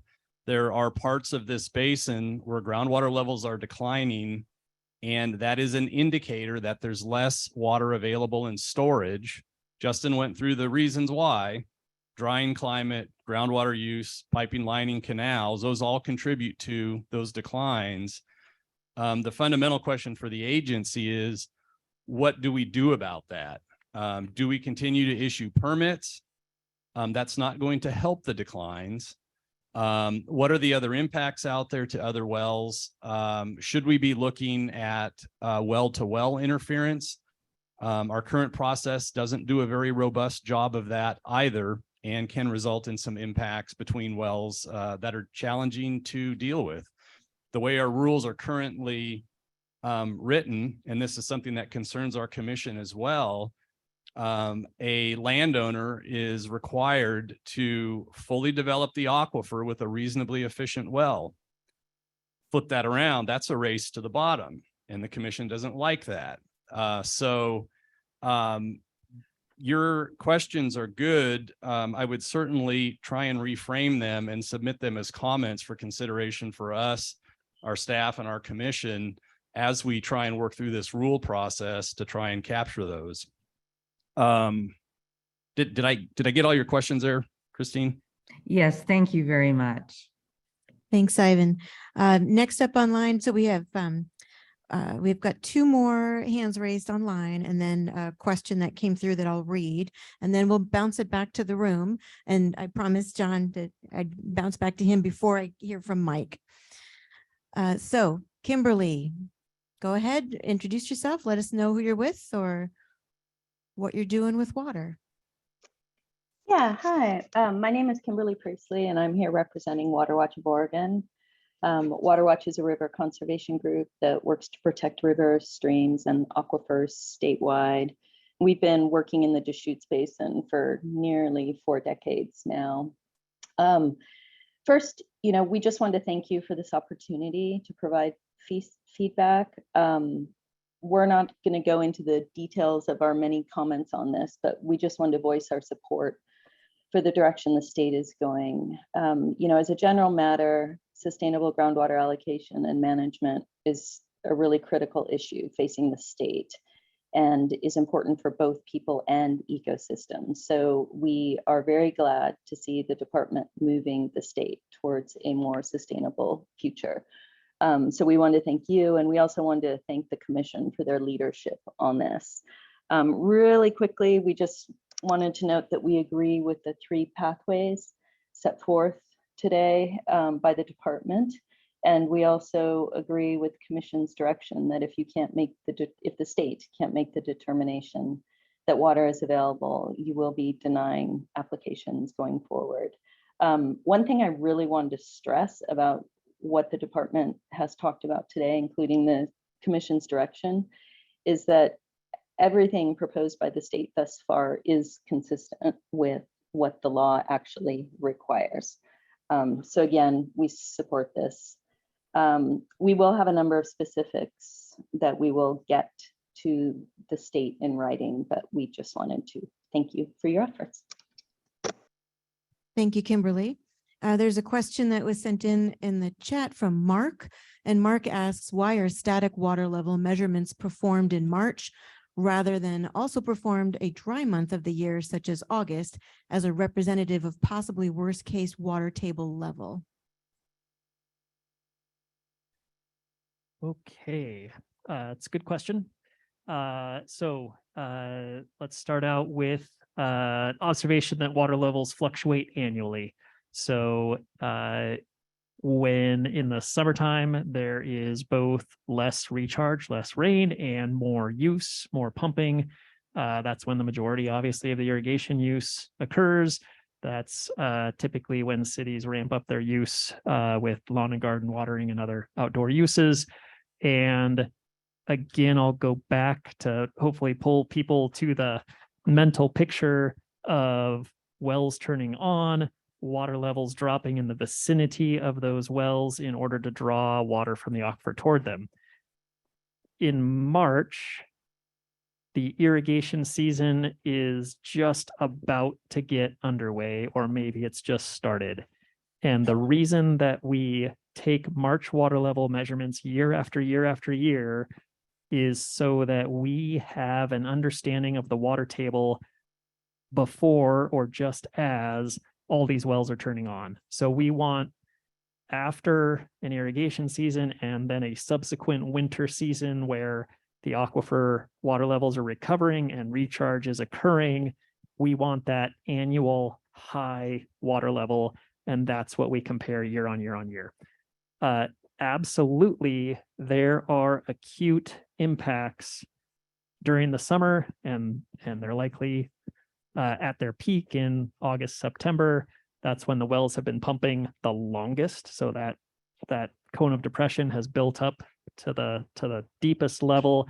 That's when we see acute interference back and forth.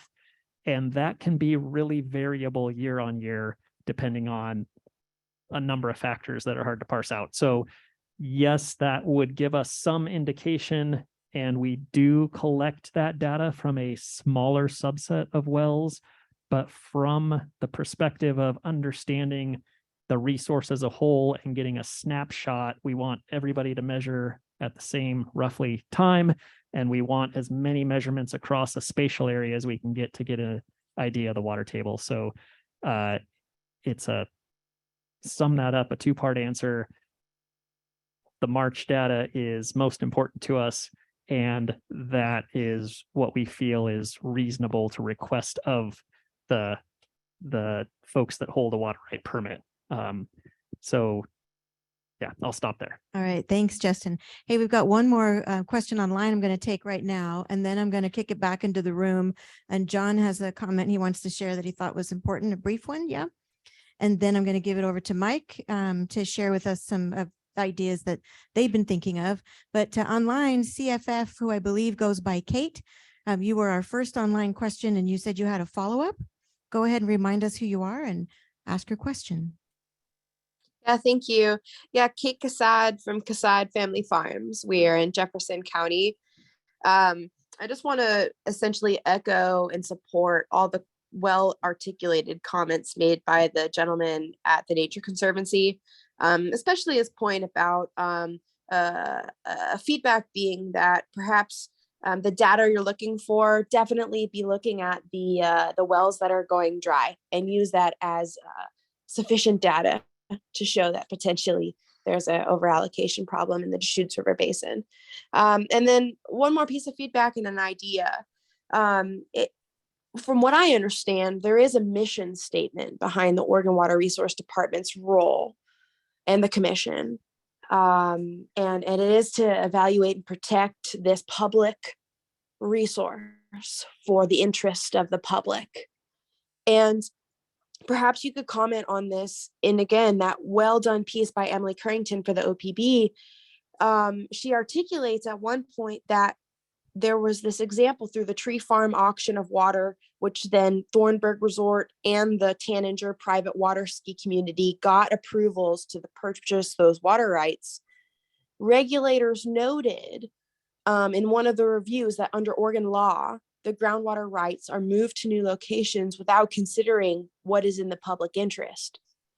So part question, part comment, what is the mission statement of the commission and the resource department? And is it to evaluate these permits based on public interest? Thank you. Thanks for that, Kate. Ivan, Justin? Yeah, to be accurate, I'll go ahead and read the department's mission statement. It's to serve the public by practicing and promoting responsible water management through two key goals. Directly address our water supply needs, but at the same time, restore and protect stream flows and watersheds in order to ensure long-term sustainability of the ecosystem's economy and quality of life. Sounds a little bit like those two co-equal goals might be in conflict, which is a little interesting. What we're trying to do here, Kate, with this process again, and remember, it's just focused on people coming through the door with a new application to get a new groundwater right. Our commission has asked us to make sure that the groundwater section, the hydrogeologist, the agency can make a positive finding that groundwater is going to be available for that new proposed use without injuring other users, both surface water and groundwater users, and also without starting a decline situation or contributing to a decline situation in an aquifer. Let's keep those sustainable to make sure that future generations have the ability to continue on with whatever processes they choose to do. So we're trying to roll all of that into this allocation process. Kimberly pointed out, we're also guided by statutes that really tell us what our authorities are and how to do certain things. And so all of that has to be taken into consideration. At the same time, we want to help the economy of the state, but we need to protect the existing users that are out there and make sure that we do so in a sustainable fashion. So I hope that answers your question. Thanks, Ivan. Hey, I want to point out it's 10 to 8. We need just a couple minutes right before 8 to share some next steps. So we have a little less than 10 minutes remaining. John's got a brief comment, and then I'm going to bring the mic over to Mike in the front. Actually, I'll put it out as a question. My understanding is that the Deschutes Basin, which is mostly what we're talking about here, all new groundwater appropriations were stopped around 25 years ago. So when we say a new water right permit, since that point has only been if we could maybe voluntarily cancel a like water right or mitigate. If we're not even thinking about the mitigation program, well, what am I misunderstanding? It seems like we can't even do a new groundwater right. I mean, there's no sense in applying if the basin, this Deschutes Basin's already closed, right? Well, John, I'm not sure I understand your question. We've continued to issue groundwater rights in this basin since I've been with the agency, so nothing's changed there. The new ones that have been issued within the study area have been required to provide mitigation to protect the downstream scenic waterway flows since those rules were adopted, and I don't recall when that was, 2003.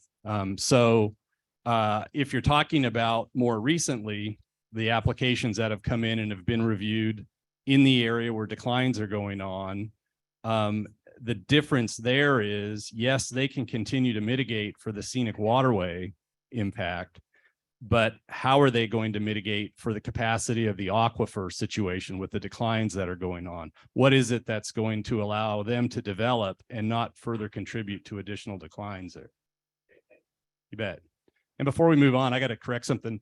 I introduced Graham, as a well inspector before. He's actually the Harney County Conservation Reserve Enhancement Program Coordinator. So sorry about that. I don't know. I must have had well inspector on the brain. So We were all wondering, Ivan. moving too fast. So Mike, you had some ideas you wanted to share. So you got the floor. Thank you. Mike Bittner, Utilities Director, City of Bend, here with Paul Britannia, Public Works Director for the City of Sisters on behalf of COCO. Like some others here tonight, I just did want to express sincere thank you and gratitude for OWRD staff for the work that you're engaged in right now. Those of us that are in the water world recognize this is a tough world to work in sometimes on a good day, let alone 2022, when your agencies are going through some pretty major transitions. So OWRD, DEQ, OHA, we're all in this together and we kind of got to figure this out. So thank you for being here tonight and helping us kick this off. I have one quick comment and then a couple of ideas I'd like to share. The comment is this: public water providers in Central Oregon are really doing their part to be stewards of this resource, and we have been. Us as municipal providers, we measure and produce our and share our water use. We report that. We provide annual groundwater level measurements. We all have water management and conservation plans that are approved by the state. And most cities in Central Oregon, Bend, Sisters, Redmond in particular, have really doubled down on conservation efforts in the last 5 years. So we really feel like we're trying to lead the way on some of these issues. On top of what we're already doing, I think COCO would like to share a few quick ideas to help provide a little stability. And one of those first is just provide some stability for us. OWRD can protect senior water right holders by continuing successful programs like the Deschutes Basin Mitigation Program while it updates this approach. You can do both. Letting this program expire or functioning programs expire until we have a clear path forward for cities is a bad idea for us. And we'd really ask that you help that we have a clear path forward before we make any changes there. Secondly, provide clarity. OWRD can protect senior water rights by providing clarity on some of the current rules around groundwater permitting. That's a tough area for Paul and I as water managers as we struggle to provide clear information to our city managers, our councilors, our communities as to what's happening. We get hit with a lot of the questions that you all are getting hit with here today, and we don't really have adequate answers for them. And then third and lastly, use data in peer-reviewed science that's aquifer specific. We all know that the Deschutes Basin is well studied. There's lots of information here to assist OWRD staff in making its management decisions. And COCO recently added to that through our commissioning of this recent study, white paper, understanding upper Deschutes Basin groundwater levels. We commissioned that study to make sure that our leaders had tangible information to help them understand what's driving current conditions in the Deschutes Basin. We have some hard copies that are available here in this meeting, and we've also submitted that to OWRD as part of comment for this process. So thank you for allowing us to submit that as part of the comments, as part of the research that you all can utilize moving forward to make smart decisions. And lastly, I would just mention that the key author of that document, Ken Light, is on the call here today on Zoom, if he had anything additional to add on the research that's in that document. So thank you again on behalf of COCO for all the work that you're doing and the platform here tonight. Thank you, Mike. So we're at the wrapping up stage. I see one more question in the room, somebody who has not asked a question before. So if you can, if it's a brief, something brief. Yeah, okay. Here you go. Thank you. Nunzi Gould, I live in Deschutes County. You mentioned that the Deschutes mitigation rules would be on a separate tract. Do you have a date for that review of the mitigation rules? Sorry, I hope I didn't leave that impression. The Deschutes mitigation rules are as they are today. And right now, the department doesn't have any intention of changing those. I think the question I was trying to address is how will the new allocation process interact with or align with those mitigation rules? How will a new applicant, as an example, navigate the new appropriation process, concept, review process, whatever it is, as well as the mitigation rules for groundwater applications that are here in the Deschutes? So as a follow-up to Zach's comment about the forecast on climate change and the impacts to that, I think that's a really critical component to understanding what sustainability looks like in the future, especially for protections for rivers, springs, and cold water refugia for fish. I'm kind of stunned. If mitigation rules were actually functioning, we wouldn't have a falling aquifer. So it seems to me you identified in answer to Mr. Short's comment that the mitigation rules don't mitigate for impacts to storage. And that's pretty astounding. And I would hope in your review, number one, that OWRD would start to actually monitor its monitoring wells. I've gone onto your website and there's no data on a number of your monitoring wells in our basin here. So I think the science needs to start showing up and not just issuing permits, as has been done for the longest time until now. And I think we really need a stewardship of this resource so that we actually can protect the ecosystems that we're all dependent upon. And you mentioned this isn't about exempt wells, and yet you had a slide on exempt wells. And I would just state that we are all in this together. And right now, citizens are paying to deepen their exempt wells. And OWRD doesn't really know that those exempt wells only draw 15,000 gallons or only irrigate a half an acre or aren't used for different purposes. So we really need a much more robust monitoring and measuring of the groundwater extraction that's happening today. And I would, with new telemetry systems, I think it's really incumbent on OWRD to be doing the monitoring and not just let people self-report of what they claim to be using. Because I've seen where reporting statistics aren't given, and then or where whole water municipalities are sold and 2 years of data in 5 years isn't available. So they're just averaging what the use was. So the water management conservation plans really need to be shored up. And in particular, our county here declared a drought in March. The city of Bend didn't declare a drought.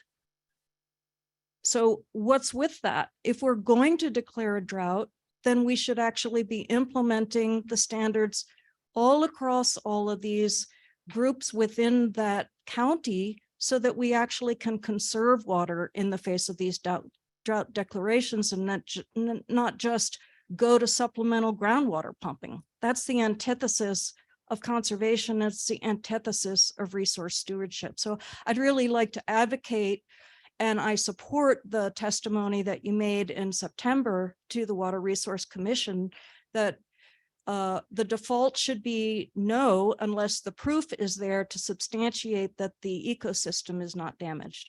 And frankly, we have this amazing groundwater model. Why aren't we throwing in every application and running it through the model? Thank you for that. We have a slide of next steps.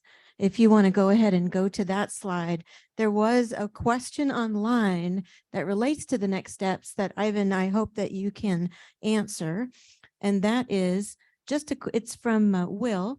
And that is just a quick question. What kinds of involvement do you seek for the Rules Committee, time commitment, expertise? It's a great question, Will. So yeah, our traditional process has been to convene what we call a RAC, Rule Advisory Committee, that's made up of a number of stakeholder groups, interested parties. We try and get broad representation in a particular basin, if that's where the rules are at, or in this case, it'll be a statewide rulemaking. We're looking for folks that are interested from an expertise perspective. Anybody that has expertise in water use or concerns about water use. You know, you don't need to be a scientist or a farmer or an irrigation district to participate, but those folks are all certainly welcome also. In the past, we've tried to keep the RAC down to less than 20 people, just so it's a manageable size. I think we're going to be increasing the size of that to get better representation across the state.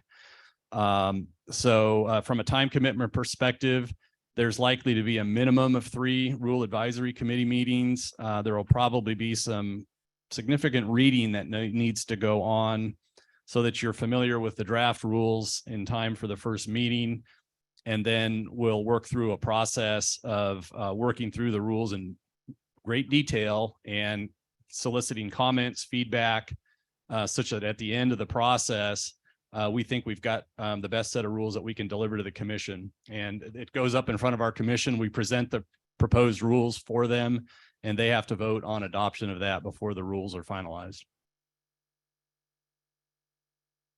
Do you want to say a few words about next steps? Yes. Thank you, Jamie, for constantly reminding me, keeping me on track here. So, yeah, for next steps, I think I mentioned at the beginning, we're going to be heading over to LeGrand tomorrow. So we've got a meeting there. There's a meeting in Medford Wednesday night next week. And then our 5th and final meeting for public outreach is going to be on October 10th, which is a Monday. You have the ability to please submit comments. A good way to do that's our online form. You can take as much time. You can submit multiple forms if you'd like to, if you think of new things. I think if you have questions about process or procedure, you're welcome to send me an email, Annette, any of the project team that you can get a hold of, or talk to local staff here and they can put you in touch with us. But again, we're really seeking as much input as we can and want to make that process as easy as we can for you to get that to us. All right. So thank you for that, Ivan. So this concludes our meeting. Apologies to I think there were about just a few people online that we didn't get to their questions. Please go ahead and submit any information online. For folks in the room, I really appreciate you joining us in person. It was a very interesting conversation and lots of good questions. So do submit your surveys online, and we will be posting this up on the website, as well as a meeting summary from all of the meetings as soon as we conclude all the meetings. So thank you again and good night.